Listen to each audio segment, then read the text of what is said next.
নমস্কার, good morning, welcome back to my channel Smriti's world. কেমন আছো তোমরা? আশা করি খুব ভালো আছো। তো দেখো, আজকে ঘড়ির কাঁটায় বাজে 4:40। দেখেছো, আমি কিন্তু সেজে গুজে রেডি। কী কারণ এত ভোর ভোর? নিশ্চয়ই কোথাও যাচ্ছি। সেটা জানতে গেলে জুড়ে থাকতে হবে এবং পুরো ব্লগটাই জুড়ে থেকো এবং সবাই ভালো থেকো। আর আমাকে ভালো ভালো লাইক কমেন্টস দিও কিন্তু বন্ধুরা। আর যারা নতুন দেখছো লাইক দিয়ে সাবস্ক্রাইব করে দিও। চলো নিয়ে যাই, কোথায় যাচ্ছি সেটা দেখতে গেলে তোমাদেরকে পুরো ভিডিওটাই জুড়ে দেবো। চলো নিয়ে যাই। দেখো, আমি ঠাকুর প্রণাম করে নিলাম, ঠাকুরকে স্মরণ করে দুর্গা দুর্গা করে রওনা দিচ্ছি। তোমরাও আমার সাথে থেকো। ঠাকুর তো সবসময় আছেনই সাথে এবং থাকবেন, তাই তোমরাও যেন ঠাকুরের মতোই সাথে জুড়ে থেকো।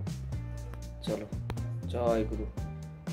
ঠাকুরের নাম নিয়ে দুর্গা দুর্গা করে রওনা দিয়ে দিলাম। লিফটের মধ্যে উঠে গেছি। তোমরা তো দেখে বুঝতেই পারছো যে এটা আমাদের ফ্ল্যাটের লিফট। আর যেহেতু সকাল হয়ে গেছে তাই জন্য লিফটে করে নিচে যাচ্ছি, কেননা এটার ভীষণ জোরে আওয়াজটা থাকে, তাই জন্য আমি রাত্রিবেলা ইউজ করতে ভালো লাগে না। তো দেখো, গেটের বাইরে এসে গেছি। এদিকে আমার উবের ক্যাব চলে এসেছে। চারিদিকে লোকজন যাওয়া আসা, গাড়ি অনেকগুলো এসেছে, দেখছি গাড়ি যাওয়া আসাই করছে। তাই আমি গাড়ির মধ্যে বসে গেলাম, টাটা বাই বাই করে রওনা দিয়ে দিলাম। এখন ঠাকুরের ইচ্ছায় কতক্ষণে আসানসোল পৌঁছায় সেটাই হচ্ছে মেন চিন্তা। আর এটা বুঝতেই পারছো, করুণাময়ী বাস স্ট্যান্ড। এই বাস স্ট্যান্ড আজকে প্রথমবার না, অনেকবারই তোমাদের সাথে শেয়ার করেছি, তবে কি এক এক সময়ে। দেখো, এটা কিন্তু একদম ভোরবেলা 5:05 বেজে গেছে, আমি পৌঁছে গেছি। আর এই যে চাওয়ালাটাকে দেখছো, এর সাথে আজ 10 বছরের পরিচয়। একবার আমি বাড়ি যাচ্ছিলাম, তখন আমাকে এই বাসটাতেই উনিই আমাকে সিট করে দিয়েছিলেন, যার জন্য ওনার কথা ভুলতে পারবো না। আর 5:20 হয়ে গেল, এখন ভোরবেলা, এখন আমাদের বাস ছেড়েও দেবে। তাই আমি বাইরে ফটফট এসে একটু ভিডিও শেয়ার করার চেষ্টা করছি তোমাদের জন্য, যে দেখো ভোরবেলাকার যে করুণাময়ী বাস স্ট্যান্ডের সিচুয়েশানটা কেমন। নিস্তব্ধ একটা বাস স্ট্যান্ড। তো দেখো, দুর্গা দুর্গা করে বাসে উঠে পড়েছি। আর ওই যে ফ্লাইটটা আসছে সেটাও শেয়ার করলাম। তো দেখো, রওনা দেওয়া হয়ে গেছে। এটা করুণাময়ী বাস স্ট্যান্ডের গেটের থেকে মেন রোডে বার হচ্ছে। আর এটা মাথার উপর আছে করুণাময়ী মেট্রো স্টেশন। সেটাও যদি না জেনে থাকো জেনে নাও, জাস্ট বাস স্ট্যান্ডের গায়ের উপরেই হচ্ছে করুণাময়ী মেট্রো স্টেশন। তো এখন ঠাকুরের ইচ্ছায় রওনা দিয়ে দিল। একদম সকালবেলার রওনা। দেখো, এখনও সকাল সেইভাবে ফোটেনি, অন্ধকার আছে চারিদিকে লাইটের জন্য। আরও সকালটা বোঝাই যাচ্ছে না, কারণ লাইটিংগুলো ভীষণভাবে পড়েছে। তো তবুও তোমাদের সাথে একটু শেয়ার করলাম এই কলকাতার ভোরবেলার শহরটাকে। আর এখন এমন একটা সময়ে এসে গেছি যে কোথাও যেতে তো ভীষণ আনন্দ লাগে, যে বিয়েবাড়ি মানেই সবার সাথে দেখা, আনন্দ, আলাপ, নতুন বন্ধু হবে এরকম। আর দেখেছো ভোরবেলা সকালটা কেমন গোলাপি রং হয়ে গেছে, কি ভালো না লাগছে। গোধূলি তো নয় এটা, ভোরবেলার দৃশ্যটাকে যে কি বলে আমি ভুলেও গেছি। দেখো কি ভালো না লাগছে আকাশটাকে, যেই সূর্যের আভাটা পড়াতে একদম যেন রঙিন হয়ে গেছে। না সাদা আছে নাই কিছু, গোলাপি গোলাপি ভাব এসে গেছে, তাই ভীষণই ভালো লাগছে। আর যত দ্রুত গতিতে বাসটা এগোচ্ছে তত মনেরও একটা খুশি হচ্ছে। কিন্তু একটাই কথা বলবো, বয়স বাড়ার সাথে সাথে কোথাও যেতে তো আনন্দ লাগে, কিন্তু ভয় পাই যে জানি না কতটা টায়ার্ড হব, কতক্ষণে পৌঁছাবো, কিভাবে পৌঁছাবো, সেই একটা মনের মধ্যে ভয় এসে যায়। তাই দেখতে দেখতে দ্রুতগতিতে বাস এগোচ্ছে, মনের আনন্দ ফুর্তিতে ভীষণই ভালো লাগছে। আর এই সকালবেলার কলকাতা শহরটা দেখো, নিস্তব্ধ যেন একদম, কোথাও গাড়ি ঘোড়া নেই, দু একটা মুষ্টিমেয় গাড়ি ভোরবেলার দিকে চলে। তাই সেটাও ভীষণই ভালো লাগলো। এই কলকাতার শহরে এরকম নিস্তব্ধ রাস্তাঘাট দেখা একদম বিরল, দেখতে পাই না, তাই জন্য ভীষণই ভালো লাগছে। সবুজ গাছগুলিও ভালো লাগছে, গাছের ফাঁকে ফাঁকে লাইটের ছটাগুলিও যেন সুন্দরভাবে এসে গেছে। আর এই দেখতে দেখতে তোমরা চিনেই গেছো হয়তো, প্রায় এয়ারপোর্টের কাছাকাছি এসেই গেছি।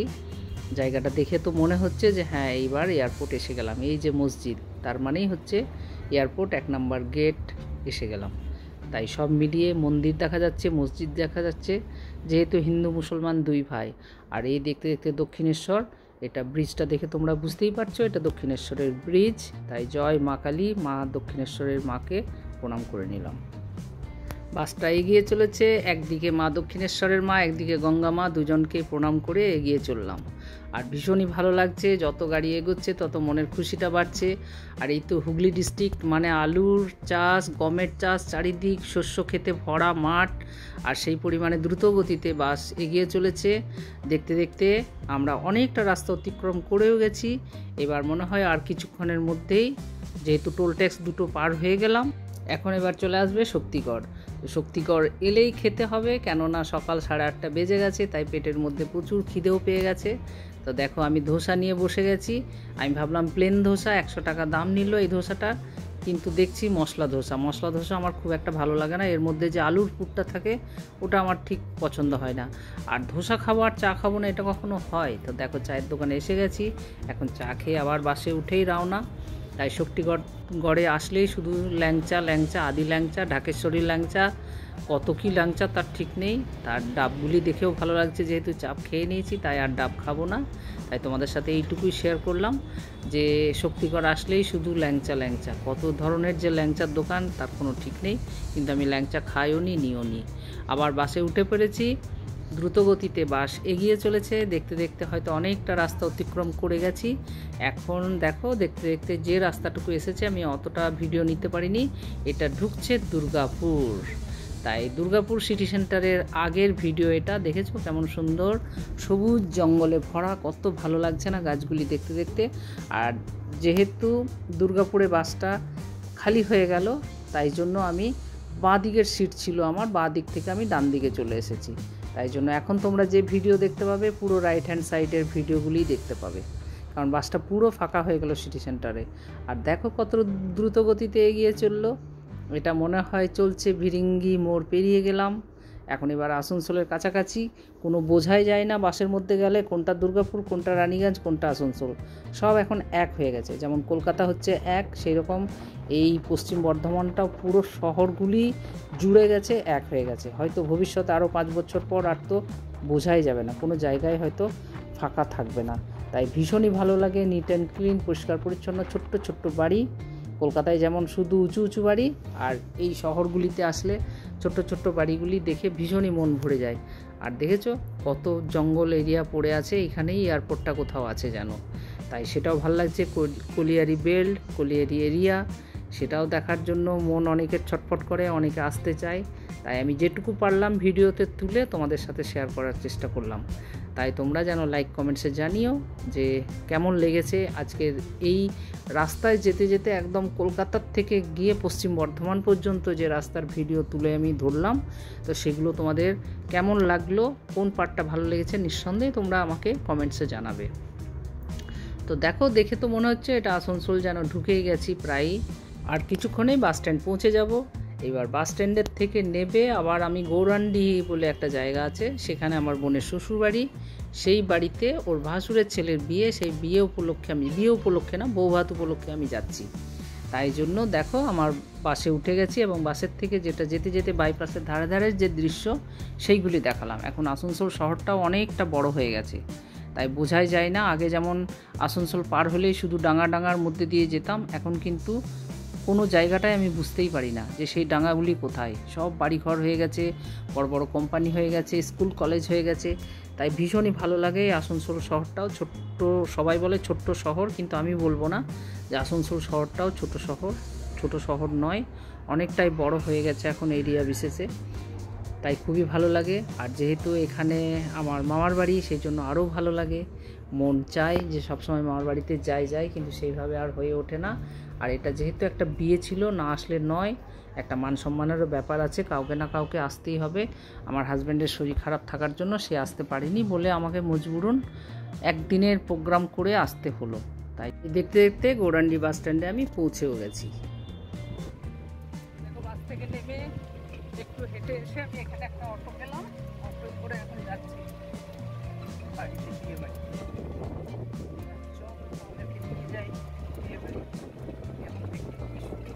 জায়গা চারদিক শুধু সেমুল ফুলে, কলা ফুলে ভর্তি, আর পুকুরে জলে ভর্তি, বেশ ভালো লাগে।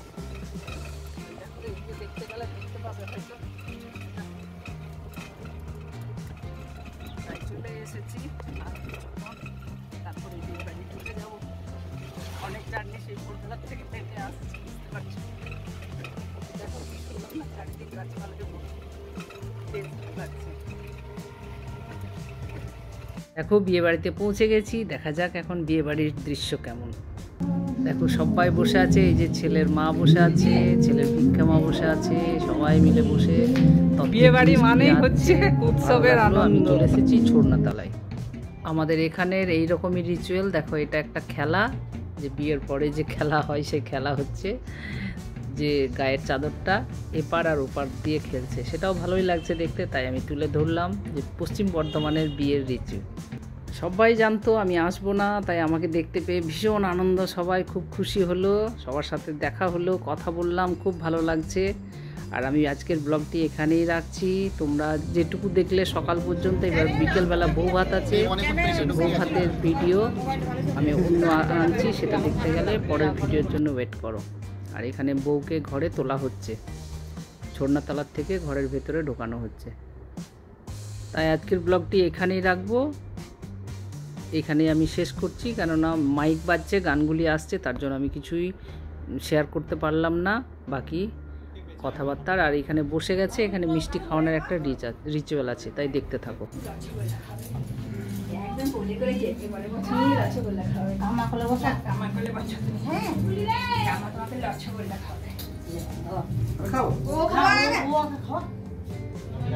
এইদিকে আয়, একটু ফটো তুলে দে।